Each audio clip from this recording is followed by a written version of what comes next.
Hello everyone, welcome to all. कैसे हैं बच्चा सब लोग? आई होप सो सब लोग बहुत बढ़िया होंगे and welcome to all on Matrix Classes. आज जो अपन बच्चा डिस्कस करने वाले हैं वो है हमारे पास क्या बहुत ही इंपॉर्टेंट टॉपिक, जिसको आप लोग कहते हो क्या, कूलॉम्स लॉ। कूलॉम्स लॉ आप लोगों को बहुत इंपॉर्टेंट और बहुत ज़्यादा पूछा जाने वाला टॉपिक है और जेई के एग्जाम में ले लो, भले नीट ले लो, भले बोर्ड का एग्जाम ले लो, कूलॉम लॉ का एक क्वेश्चन डेफिनेटली एग्जाम में पूछा जाता है। और इसकी एप्लीकेशंस आगे इलेक्ट्रिक फील्ड्स के अंदर, इसकी एप्लीकेशंस आगे फ्लक्स के अंदर, इसकी एप्लीकेशंस आगे हमारे पास डाइपोल्स वगैरह के अंदर बहुत ज़्यादा यूज़ किया जाएगा। तो बच्चों बहुत ध्यान से इस टॉपिक को कंसंट्रेट करना। और अगर किसी ने अभी तक प्रीवियस दोनों वीडियोस नहीं देखे, video number 1, lecture number 1 and lecture number 2, तो मूव टू डैट, पहले उन दोनों लेक्चर्स को बहुत अच्छे से देखना ताकि आप लोगों को ये कमांडेबल बिल्कुल बहुत अच्छे से हो जाएगा और आप लोग इलेक्ट्रोस्टैट्स को बहुत अच्छे से कर पाओगे। ठीक है, तो चलो अपन स्टार्ट करते हैं अपन आज की क्लास को, जिसके अंदर सबसे इंपॉर्टेंट टॉपिक है कितना, कूलॉम्स लॉ। स्टेटमेंट में ही इसका पूरा का पूरा मैथमेटिकल एक्सप्रेशन डिपेंड करता है। बट बेटा सबसे पहली बात बता दूं, कूलॉम लॉ जो काम करता है वो सिर्फ और सिर्फ पार्टिकल पे काम करता है, ऑब्जेक्ट पर कूलॉम लॉ वैरी नहीं करता। आई थिंक सो आप सबको पता होगा कि पार्टिकल क्या होता है और ऑब्जेक्ट का वेरिएशन क्या होता है। अगर नहीं पता है तो वीडियो नंबर 1 में जाइएगा, वहाँ पर मैंने पूरा डिटेल डिस्कशन देखा हुआ है किसके रेस्पेक्ट में, ऑब्जेक्ट और पार्टिकल्स। तो कूलॉम लॉ सिर्फ और सिर्फ जिसमें काम करता है वो आपका कौन सा कहलाता है, पार्टिकल नेचर कहलाता है। ठीक है, पार्टिकल नेचर के अंदर कहने का मतलब है सबसे पहले आपके पास यहाँ पर 2 पार्टिकल्स हैं, हमेशा 2 पार्टिकल्स के रेस्पेक्ट में, मतलब 2 चार्जेस के रेस्पेक्ट में बात करता है। एक आपका चार्ज है Q1, एक आपका चार्ज है कितना, Q2। हो सकता है कि ये दोनों किसी डिस्टेंस दूरी पर रखे हुए से, ये डिस्टेंस है इन दोनों के बीच की कितनी, r दूरी पर ये दोनों पॉइंट चार्जेस, ये पार्टिकल्स क्या हुए हैं, रखे हुए हैं। अब स्टेटमेंट क्या कहता है, ये फोर्स अगर ये भी पॉजिटिव फोर्सेस है और ये भी अगर आपका पॉजिटिव फोर्स है, तो ये इसके ऊपर मतलब पॉजिटिव चार्ज है, फोर्स का क्या हो, चार्ज है, तो ये इधर एक फोर्स लगाएगा F और ये इधर एक फोर्स लगाएगा जिसको आप लोग क्या कहोगे, F। मतलब दोनों पॉजिटिव चार्जेस है तो दोनों क्या करते हैं, रिपेल करते हैं, इसलिए दोनों का फोर्सेस कहाँ होगा, अपोजिट डायरेक्शन के अंदर होगा। तो दोनों फोर्सेस आपके अपोजिट डायरेक्शन में वगैरह, इन दोनों के बीच की दूरी कितनी है, r है। तो क्या कहता है ये, फोर्स ऑफ अट्रैक्शन और रिपल्शन, भले ही अट्रैक्शन हो, मतलब दोनों अपोजिट चार्जेस हो, एक दूसरे की तरफ आ रहे हो, या दोनों सेम चार्जेस हो और वो दोनों कहाँ जा रहे हो, रिपल्शन कर रहे हो, तो जो भी फोर्स ऑफ अट्रैक्शन और रिपल्शन होता है between the 2 stationary point charges, 2 stationary point charges है ये हमारे पास, ये पहला पॉइंट चार्ज है और ये आपका दूसरा पॉइंट चार्ज है। तो ये 2 पॉइंट चार्जेस के रेस्पेक्ट में आपका क्या कर रहा है, काम कर रहा है। ठीक है, तो इन दोनों पॉइंट चार्जेस के रेस्पेक्ट में जो भी अट्रैक्शन और रिपल्शन रहेगा वो डायरेक्टली प्रोपोर्शनल होगा किसके, हाँ डायरेक्टली प्रोपोर्शनल होगा product of the magnitude of the 2 charges, product of the magnitude of the 2 charges, मतलब F इसके रेस्पेक्ट में डायरेक्टली प्रोपोर्शनल होगा Q1 और किसके, Q2 के रेस्पेक्ट में। सिमिलरली इन्वर्सली प्रोपोर्शनल होगा square of the distance between them, square of the distance between them, मतलब स्क्वायर के रेस्पेक्ट में जितने ज़्यादा ये दूर होंगे उतने इनके बीच का फोर्स जो होगा वो कम होता चला जाएगा।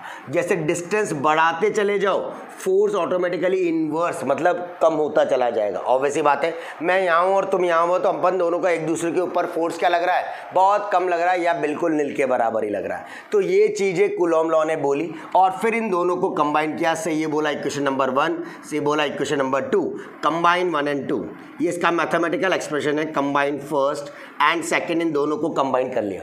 जब दोनों को कंबाइन करेंगे तो बेटा F डायरेक्टली प्रोपोर्शनल आ जाएगा Q1 Q2 अपॉन में कितना, r स्क्वायर आ जाएगा। ठीक है, अब ये प्रोपोर्शनली साइन आपको हटाना पड़ता है तो F को इक्वल्स टू एक प्रोपोर्शनल साइन लगा देते हैं जिसको आप लोग कहते हो K, Q1 Q2 अपॉन में कितना बच्चों, r square, K Q1 Q2 upon में कितना, r स्क्वायर।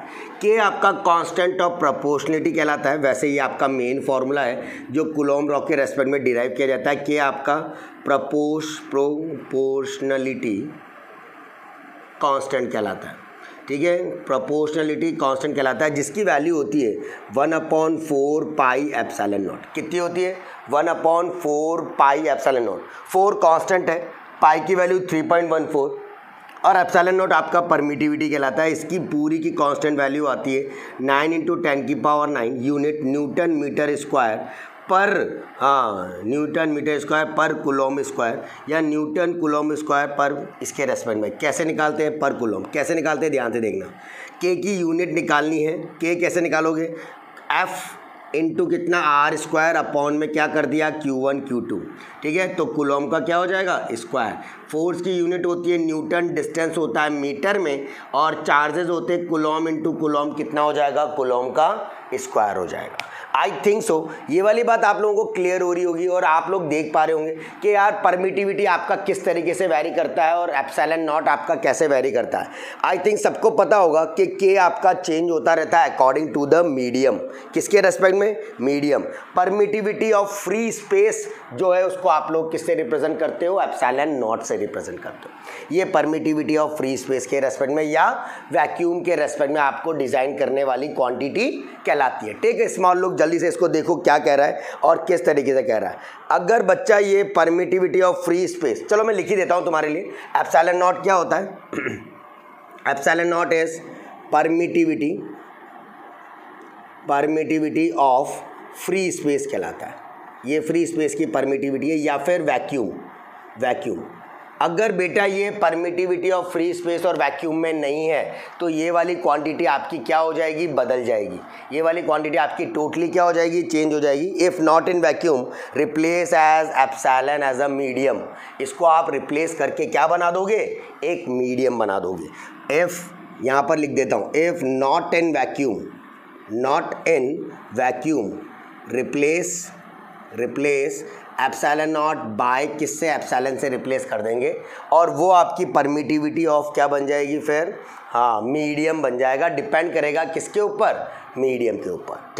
ठीक है स्मॉल लोग जल्दी से फिर अपन डिफाइन करते हैं 1 कूलम क्या होता है। जस्ट चेक, बिल्कुल सही है, प्रॉपर है। आई थिंक सो सबको क्लियर हो गया होगा। यहाँ तक का काम बिल्कुल आसान था। ये आपका कूलॉम लॉ कहलाता है। अब मैंने आपको बता दिया के जो होता है बच्चों वो चेंज होता है। किसके अकॉर्डिंग चेंज होता है? मीडियम के अकॉर्डिंग। कभी आप स्पेस पे ले रहे हो, कभी वैक्यूम पे ले रहे हो, कभी आप लोगों ने मीडियम चेंज कर दिया और उसको कोई भी अनादर मीडियम बोल दिया। तो वैक्यूम और स्पेस पे तो सेम होता है, जिसको आप लोग एप्सिलॉन नॉट कहते हो, अदरवाइज आप उसको एप्सिलॉन कहते हो। ठीक है, तो सबसे पहली बात है एप्सिलॉन के बारे में ही बात कर लेते हैं। एप्सिलॉन और एप्सिलॉन जो होता है बेटा वो हमेशा क्या होता है? ज़्यादा होता है किसके रेस्पेक्ट में? एप्सिलॉन नॉट के रेस्पेक्ट में। जब आप इसको इसके नीचे लिख देते हो epsilon upon epsilon greater than equal to कितना हो जाता है? 1। यानी यहाँ से आपका ये बन जाता है epsilon r greater than equal to कितना? 1। इसको कहते हो आप रिलेटिव परमिटिविटी। क्या कहते हो? आर आ गया ना, तो ये बन जाता है आपका relative permittivity of free space. Relative permittivity कहलाती है। और यही चीज़ आगे जाकर के कई बार आपको डाइलेक्ट्रिक कांस्टेंट भी कहलाएगा। तो इसको आप डाइलेक्ट्रिक कांस्टेंट भी क्या कहते हो? प्रोवाइड कराते हो। तो हमेशा याद रखना जब भी कभी एप्सिलॉन और एप्सिलॉन, अभी मैं इसका रिलेशन भी कराऊंगा आपको, don't to worry about it. इसका रिलेशन बताऊंगा, पूरा बताऊंगा ये किस तरीके से होता है, क्या रिलेशन होता है एप्सिलॉन और एप्सिलॉन नॉट में, इनका डिस्क्रिप्शन कैसे किया जाता है, वो सब चीज़ भी अपन यहाँ पर डिस्कस करेंगे। ठीक है, चलो अब अपन यहाँ डिफाइन करते हैं बेटा 1 कूलॉम को। अब 1 कूलॉम कैसे डिफाइन होता है? जैसे चार्ज डेवलप हो रहे हैं, चार्ज की यूनिट सब लोग जानते हो कितनी होती है? कूलॉम होती है। तो 1 कूलॉम कैसे डिफाइन किया जाता है? अभी थोड़ी देर पहले मैंने बताया, अगर मुझे 1 कूलॉम ऑफ चार्ज चाहिए तो Q1 Q2 है ना, इसको इधर भेज दिया तो कितना फोर्स, कितनी डिस्टेंस 1।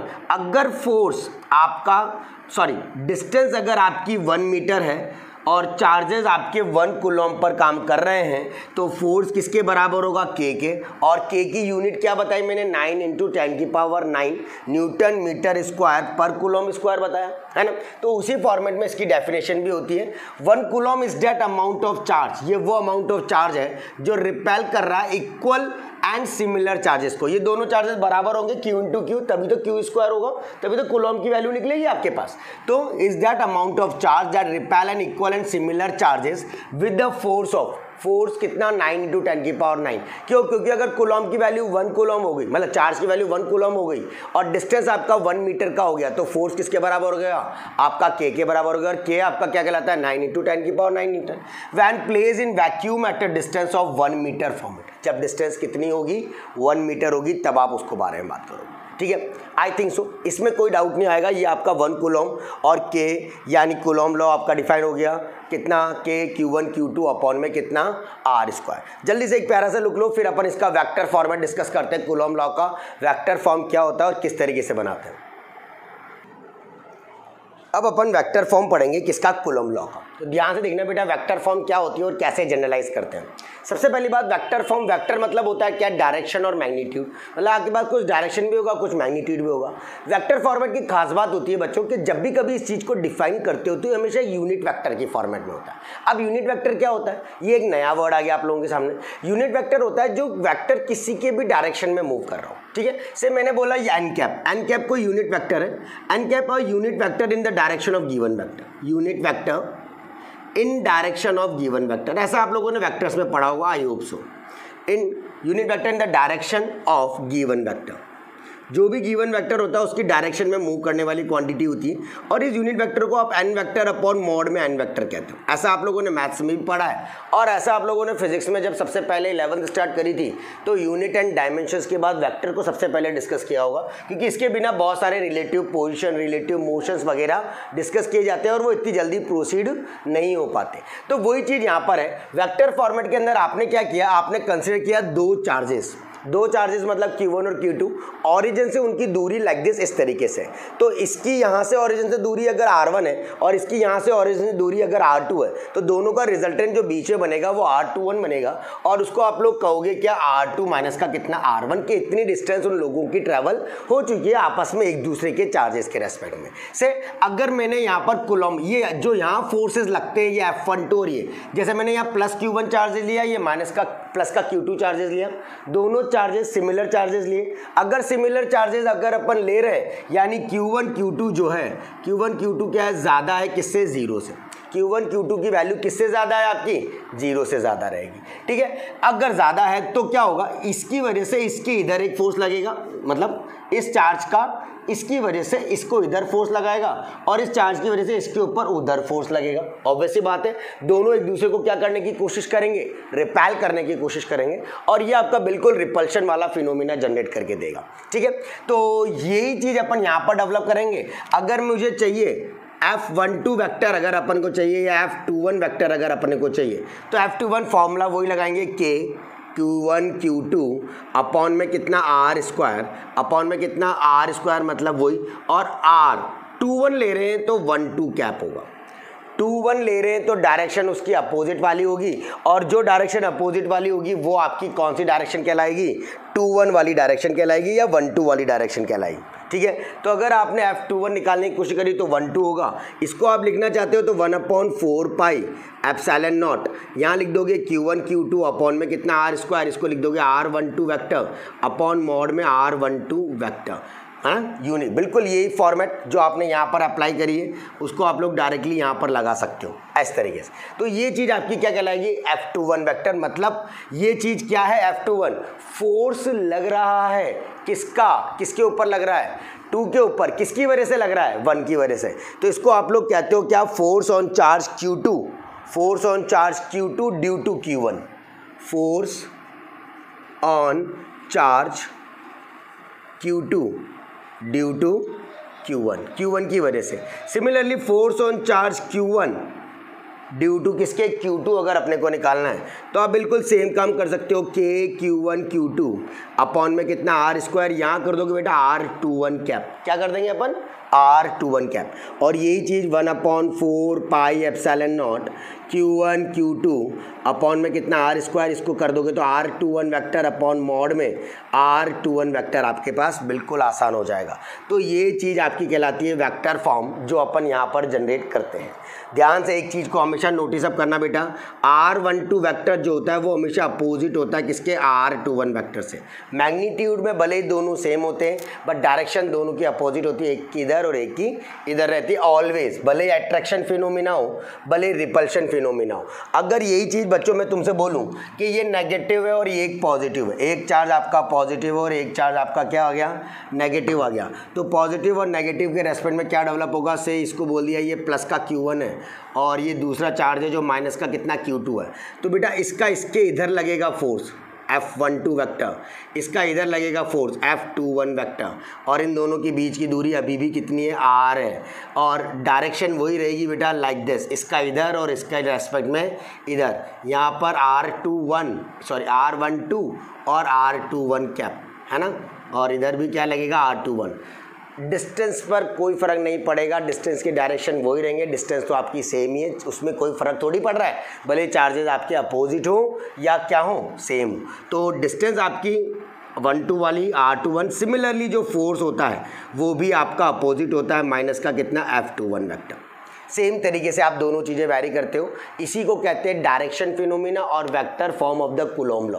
कूलॉम लॉ को वेक्टर फॉर्मेट में रिजेंबल करने का ये सबसे आसान तरीका होता है जो आप लोगों को यहाँ पर दिखाया जाता है। स्टेटमेंट चाहो तो लिख सकते हो, 2 पॉइंट चार्जेस है जिनको आपने प्लेस किया वैक्यूम में, कितनी डिस्टेंस पर r फ्रॉम ईच अदर, एक दूसरे के साथ, तो उसने जो चीज़ डेवलप करी वो आपका पूरा का पूरा क्या कहलाता है, वेक्टर फॉर्मेट कहलाती है। आई थिंक सो, यहाँ तक में कोई दिक्कत नहीं होगी। अब अपन रिलेशन देखेंगे बेटा डाइलेक्ट्रिक का, किसके रेस्पेक्ट में, एप्सिलॉन जो मैंने पहले बोला था उन दोनों का रिलेशन। बट बिफोर दैट सबसे पहले एक लुक ले लो, फिर आगे बढ़ते हैं। नाउ द नेक्स्ट टॉपिक क्या कहता है आपका, डाइलेक्ट्रिक कांस्टेंट और रिलेटिव परमिटिविटी।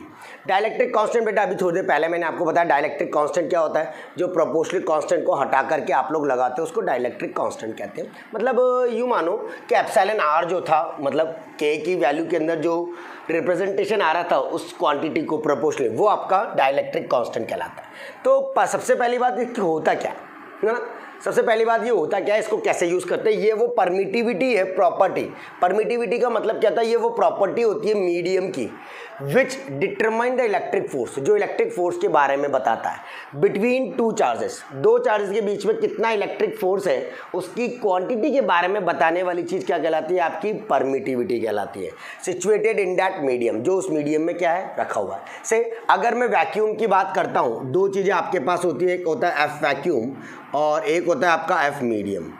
सबसे पहली बात अगर अपन वैक्यूम की बात करते हैं तो वैक्यूम में कितना होता है, के है ना, के को क्या लिखते हैं 1/4 pi epsilon not Q1 Q2 upon में कितना R स्क्वायर। सिमिलरली इसके अंदर मीडियम की बात करता हूँ, अगर मीडियम कुछ और होता है के Q1 Q2 अपॉन में कितना R स्क्वायर, अगेन इसके अंदर चलता है, वो आपका क्या कहलाता है, एक आपका हो गया वैक्यूम के रेस्पेक्ट में और दूसरा आपका हो गया मीडियम के रेस्पेक्ट में। अब आप इसको क्या कहते हो, एब्सोल्यूट परमिटिविटी, जो आपका एप्सिलॉन है ये आपका कहलाता है एब्सोल्यूट परमिटिविटी। बाकी तो आपको पता ही है, इसको एब्सोल्यूट परमिटिविटी कहलाती है, ठीक है। इससे आप वो डेरिवेशन करोगे जो अभी थोड़ी देर पहले मैंने बताया था। अब इन दोनों को डिवाइड कर दो बेटा, एफ वैक्यूम अपॉन में कितना एफ मीडियम, इन दोनों को डिवाइड किया तो बेटा 1/4 pi epsilon not Q1 Q2 upon में कितना R square. Similarly 1/4 pi epsilon not Q1 Q2 upon में कितना R square, sorry epsilon only, है ना। अब सारी चीज़ें कट जाएगी, ये कितना आ जाएगा एप्सिलॉन अपॉन में कितना एप्सिलॉन नॉट, और ये चीज़ कहलाती है आपकी रिलेटिव परमिटिविटी कहलाती है, जिसको आप लोग एप्सिलॉन आर कहते हो। यानी यहाँ से आपका रिलेशन आया किसका, एप्सिलॉन आर का, या एफ वैक्यूम अपॉन में कितना F medium, F vacuum upon में कितना एफ मीडियम, आपके पास आया एप्सिलॉन अपॉन में कितना एप्सिलॉन नॉट, और ये चीज़ आपने रिलेटिव परमिटिविटी भी कहा, और ये चीज़ आपकी क्या कहलाती है बच्चा, के भी कहलाती है, जो आप लोग रिजेंबल करते हो। और के आपका प्रोपोर्शनलिटी कांस्टेंट कहलाता है, जो यहाँ पर डेवलप किया जाता है। यानी अगर एफ मीडियम निकालना है तो एफ मीडियम आप आराम से निकाल सकते हो, एफ मीडियम इक्वल्स टू ऊपर भेज दो, किसको नीचे लो, एफ वैक्यूम अपॉन में कितना के, तो एफ मीडियम कितना आ जाएगा आपका, एफ वैक्यूम डिवाइडेड बाय कितना के। आई थिंक सो, यहाँ तक में कोई दिक्कत किसी को भी नहीं होगी और बहुत अच्छे से आप लोग कर पा रहे होंगे। वैक्यूम के अंदर के की वैल्यू अधिकतर कितनी रहती है, 1, बाकी जहाँ भी चेंज होगी वो आपको रिजेंबल करके दे देगा। बट अगर मैं के सिर्फ वैक्यूम की बात करूँ तो वैक्यूम में ऑलवेज भी कितना होता है, के की वैल्यू 1, ठीक है। तो अपन इस तरीके से रिलेटिव परमिटिविटी और एब्सोल्यूट परमिटिविटी के बारे में डिटेल डिस्कशन देखते हैं, और ये आपका कूलॉम लॉ कहलाता है। अब इसकी एप्लीकेशंस आएंगी बच्चों, उस एप्लीकेशंस को मतलब अपन क्वेश्चन की फॉर्मेट में लेंगे। और आई होप सो पहला पार्ट आपका पार्ट नंबर जो 3 आज मैंने डिस्क्राइब किया है, इसको आप लोग बहुत अच्छे से इसको पहले आप कवर अप करो। देन नेक्स्ट वाले पार्ट के अंदर मुझे कमेंट करके ज़रूर बताना कैसा लग रहा है, और अपन उसके न्यूमेरिकल डिस्कस करेंगे, किसके, कूलॉम लॉ के रेस्पेक्ट में। जो भी न्यूमेरिकल होंगे वो अगले वाले पार्ट में डिस्कस करेंगे, पार्ट नंबर कितना 4। बट लाइक और सब्सक्राइब ज़रूर कर लीजिएगा ताकि आपको वो न्यूमेरिकल जो पैटर्न न्यूमेरिकल है वो बिल्कुल प्रॉपर तरीके से आपको आ जाए और आप लोग उनको कैरी अप कर सको और अच्छे से लेके चल सको। ठीक है, टिल देन बाय एवरीवन।